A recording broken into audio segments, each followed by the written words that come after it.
Ini sudah lagi ya. Ya. Baik. Bismillahirrahmanirrahim. Assalamualaikum warahmatullahi wabarakatuh.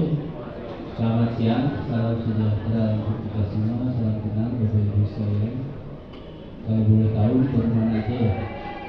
Ibu dari mana Bu? RSUD mana Bu? Pesanggrahan. Mbak? Cipayung. Kalau Ibu dari mana Bu? Oke, guru. SMP Partu Bagi. Kalau Masnya apa nih? Kementerian Perdagangan. Oke, ini dari Kementerian Bapak. Oh, saya mohon maaf nggak tanya satu-satu ya, tapi sudah kebayang ini latar belakangnya dari berbagai macam instansi ya. Ada yang BLU, ada yang kementerian, ada yang sekolah bahkan dan lain-lain.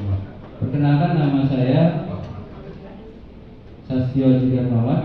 Saya anggota DPD Dapil Jakarta sama Mas Adi bareng kita. Nah, baru bergabung tahun 2022 ya Mas, kita ke pengurusan DPD. Saat ini saya bekerja sebagai ahli muda pengelola pengadaan barang jasa di Kementerian Hukum dan HAM. Jadi saya pegawai Kementerian Hukum dan HAM.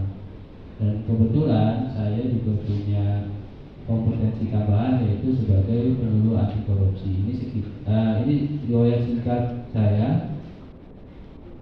Dan ini beberapa tulisan saya terkait pengadaan. Ya, bagi yang mungkin senang menulis juga, kita punya beberapa jurnal terkait pengadaan. Di IAPI ada jurnal pengadaan Indonesia, kalau di IFPI ada jurnal IFPI ya. Silakan nanti kalau mau berkontribusi. Nah, kenapa DPD IAPI, Pak Boy Haki dan krunya ini mengagendakan sedikit pembahasan tentang materi anti korupsi di PBJ level 1. Ya, sekedar informasi, nanti juga akan kita bahas dalam kepaparan ya. Saya singkat saja Bapak Ibu, tidak akan lebih dari 1 jam, mudah-mudahan bisa 30 menit. Korupsi di pengadaan barang jasa sudah pasti Bapak Ibu tahu. Ya, Bapak Ibu duduk di sini ya, mengikuti PBJ level 1, mungkin ada yang cuma refreshment ya. Sudah pernah ikut sertifikasi tingkat dasar dulu tapi pengen refreshment? Belum pernah. Semua belum pernah ya berarti ya. Karena memang kalau kayak saya ikut waktu itu dulu sertifikasi pertama, sertifikasi tingkat dasar. Sekarang materinya sudah berbeda. Nah, kayak saya yang dulu itu tahun 2009 harus refreshment karena materinya sudah jauh berkembang. Nah, korupsi di pengadaan ini sudah menjadi satu hal yang mengkhawatirkan. Bapak Ibu duduk di sini ya, berjuang untuk mendapatkan sertifikasi level 1, itu harapannya bagi kami yang insan-insan pengadaan yang sudah lebih dulu, harapannya adalah bisa membawa angin perubahan supaya pengadaan barang jasa kita semakin berkualitas, semakin bebas dari korupsi ya. Nah, kenapa harus bebas dari korupsi? Karena korupsi ini dampak negatifnya yang paling sangat amat mengkhawatirkan ya, ini meningkatkan kemiskinan. Korupsi yang berdampak pada perekonomian berjumlah banyak untuk meningkatkan kemiskinan masyarakat di semua negara. Dan ini dari berbagai penelitian menyatakan hal itu. Nah, ini data penduduk miskin di Indonesia. Kabar baiknya per Maret 2023 ternyata jumlah penduduk miskin kita menurun. Per Maret 2023, nggak tahu ya, data sekarang belum dirilis oleh BPS. Tadinya 26,4 juta, sekarang jadi 25,9 juta. Artinya ada beberapa sebagian orang yang dulu dianggap miskin sekarang sudah naik ke level di atasnya ya, sejahtera. Tapi ternyata ini banyak, betul bisa search di YouTube atau di media lainnya, ketimpangannya juga makin lebar. Oke, si orang miskinnya berkurang, tapi ternyata rasio gininya juga semakin tinggi. Ya. Karena kalau kita mau melihat data kemiskinan di sebuah negara, kita nggak bisa cuma lihat jumlah penduduk miskin, tapi kita harus lihat rasio gininya. Nah, rasio gini Indonesia pada Maret 2023 ternyata makin lebar. Jadi makin yang kaya makin kaya, yang miskin makin miskin. Jika ketergantungan orang miskin terhadap orang kaya makin tinggi. dan ini didukung oleh IPK, Indeks Persepsi Korupsi Indonesia, tahun 2022 anjlok. 2021 tadinya di indeksnya di 38, di 2022 turun ke 34, makin ke bawah makin tidak bebas dari korupsi, ya. Jadi seolah-olah data pun sudah sinkron ya, data rasio gini ya semakin lebar dan IPK-nya memang anjlok.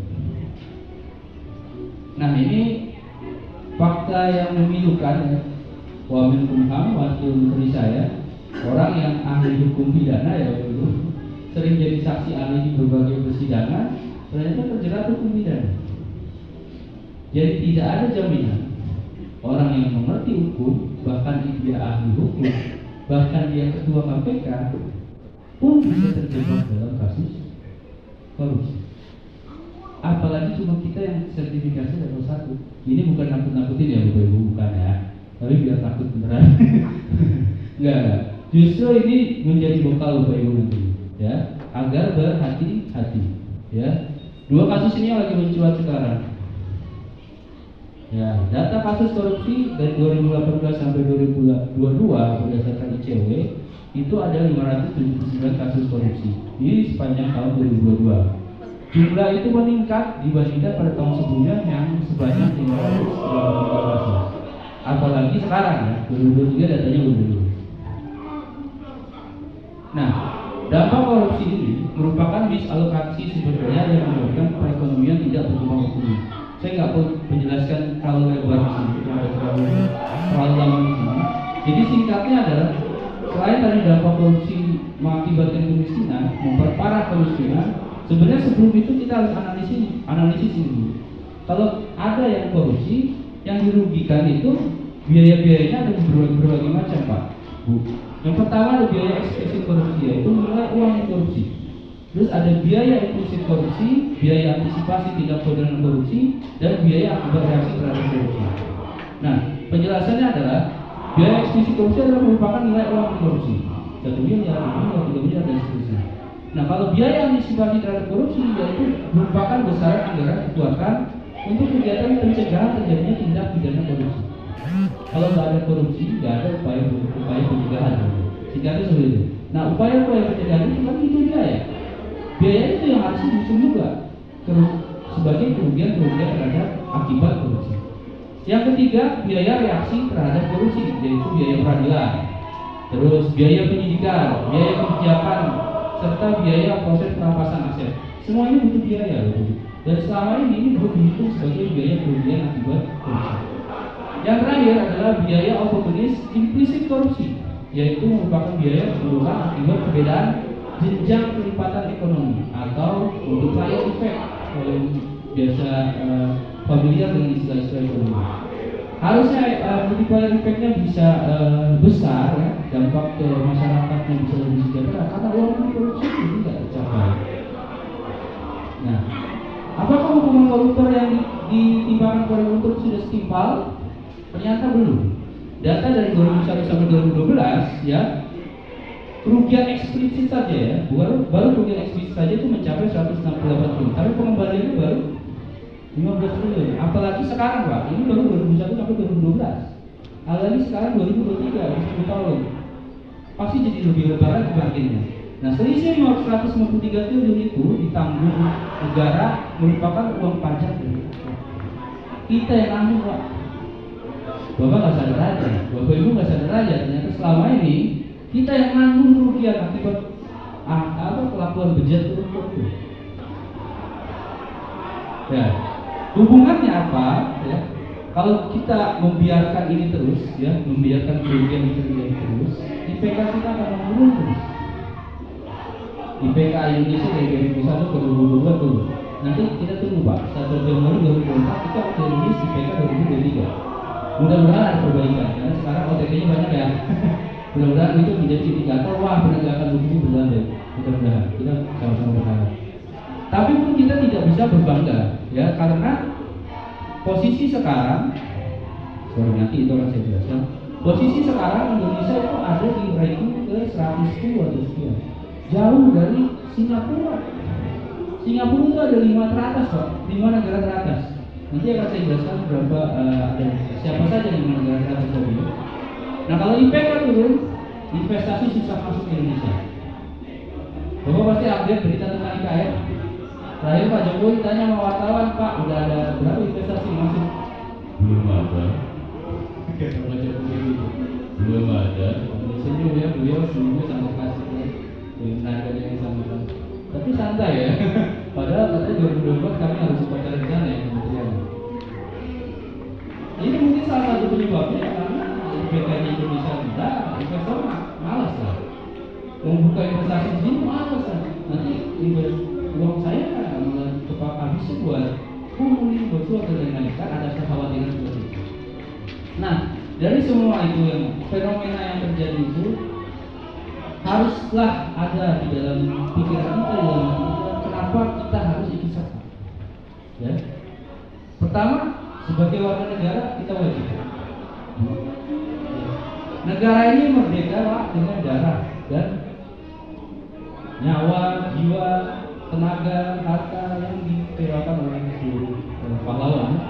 Kita bukan dengan cara menyuap penjajah kalau merdeka itu ya. Jadi kalau kita mengaku sebagai bangsa Indonesia menghargai jasa para pahlawan, hargai jasa mereka, kita nggak mengisi kemerdekaan itu, dan kita nggak bisa membiarkan negara itu dikuasai oleh para koruptor. Ya. Nah ini disampaikan oleh beberapa peneliti dalam tulisannya, peran masyarakat sangat diperlukan dalam pemberantasan tindak pidana korupsi. Paling tidak, masyarakat harus ambil bagian karena dua hal. Masyarakat sebagai korban dan masyarakat sebagai komponen negara. Oke lah, kita bukan komponen negara. Mungkin saudara-saudara, bapak ibu yang lain yang berada di sini itu bukan ASN, bukan BPS, bukan P3K, bukan pegawai pemerintah, tapi kita semua korban Pak. Kita yang menanggung 193 triliun tadi. Kalau korban jangan diem aja loh. Kita harus perjuangkan hak kita. Yang kedua, apalagi kalau kita ASN, pengelola pengadaan lagi. Nanti saya akan kasih data berapa banyak kasus korupsi yang di dalam sektor pengadaan jasa. Nah, ini dia. Data dari KPK per 6 Oktober nih Pak ya. Saya ngambil datanya per 6 Oktober 2023. Jenis korupsi, perkara korupsi dari pengadaan barang jasa ada 309. Oh, ini angkanya kurang jelas itu. Ya. Terus dari gratifikasi atau penyuapan ada 948. Kenapa saya lingkari gratifikasi juga? Karena kemungkinan ya gratifikasi juga terjadi oleh pengadaan. Jadi total itu sekitar 1.200-an. Dari total 1.400 adalah korupsi di pengadaan barang jasa.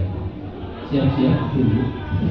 Setelah lulus, Bapak Ibu masuk ke sini loh, ya, masuk ke dunia ini. Nah, yang ketiga kewajiban kita sebagai umat beragama. Bapak Ibu mungkin bukan penyidik, ya, bukan penyidik KPK, bukan penyidik kejaksaan, bukan Polri, ya, bukan penegak hukum lah. Tapi Bapak Ibu kan pengelola pengadaan yang akan menghadapi itu sepanjang nanti Bapak Ibu bekerja. Bapak Ibu jangan diam aja.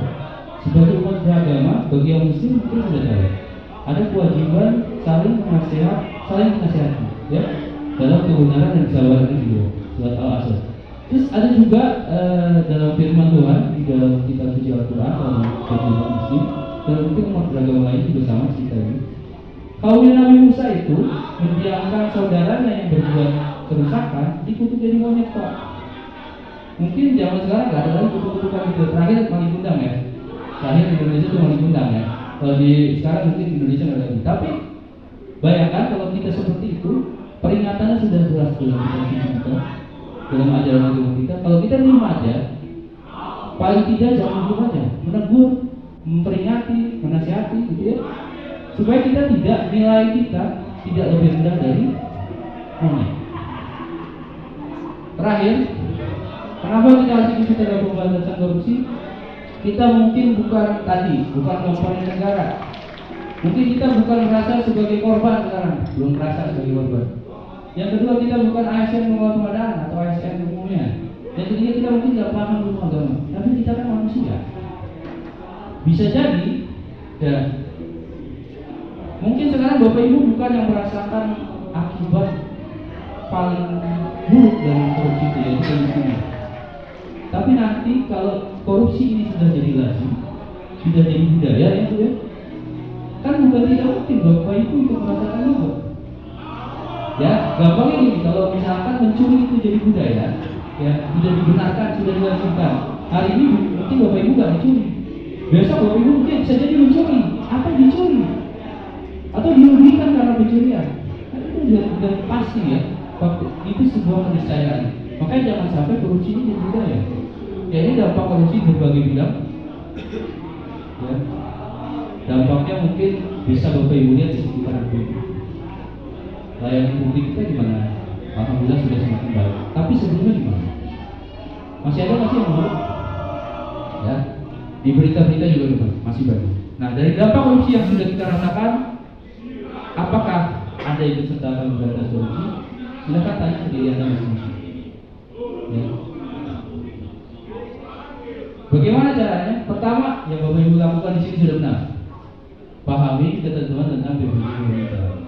Bu, Pak, nggak harus lulus, tapi yang penting paham. Kalau lulus, nggak paham sampai bohong. Temen saya banyak yang lulus masih nanya. Ya, yang penting kan paham dulu. Masalah lulus itu nomor sekian lah. Nanti kalau belum lulus, ini bisa ikut lagi. Coba lagi tahun depan, coba lagi ini tahun berikutnya, ya. Dan kalau kita ikuti ketentuan pengadaan, pasti kita diarahkan Pak, supaya tidak mengarah ke perbuatan yang koruptif. Aturan itu dibuat supaya kita mengarahkan sikap kita, ya, perbuatan kita. Nah yang kedua ini juga penting. Bahayanya banyak yang tidak tahu selama ini yang dilazimkan dalam pengadaan itu adalah ternyata gratifikasi. Banyak teman-teman saya yang begitu. Dari data dari senior saya di KPK, 37% atau sekitar 30-40% orang di Indonesia tidak sadar dia melakukan gratifikasi karena itu bisa dianggap wajib. Saya pun begitu Pak. Zaman dulu kalau kita ke kelurahan yang ngurus sesuatu pasti tuh, wah ini terima kasih, rokok, dan atau tendengan tuh bawa martabak. Padahal itu gratifikasi. Gratifikasi itu ya selalu dalam bentuk uang, bisa jadi makanan, fasilitas, barang, janji, diskon, potongan tiket perjalanan. Satu-satunya yang nggak masuk kriteria gratifikasi adalah doa. Ya. Jadi kalau kita nih habis menerima layanan publik ya kelurahan misalnya, Pak saya mau ngasih gratifikasi apa? Saya doain Bapak. Nah itu boleh Bu, silakan ya. Doain mudah-mudahan doanya dijawab. Ya, doanya yang baik-baik karena mungkin layanannya bagus, layanan prima. Nah ini harus Bapak Ibu ketahui nih, pahami. Gak usah apa, pasalnya nggak apa-apa. Sekali-sekali ikut Pak. Di KPK ada namanya ACLC KPK, Anti Corruption Learning Center KPK.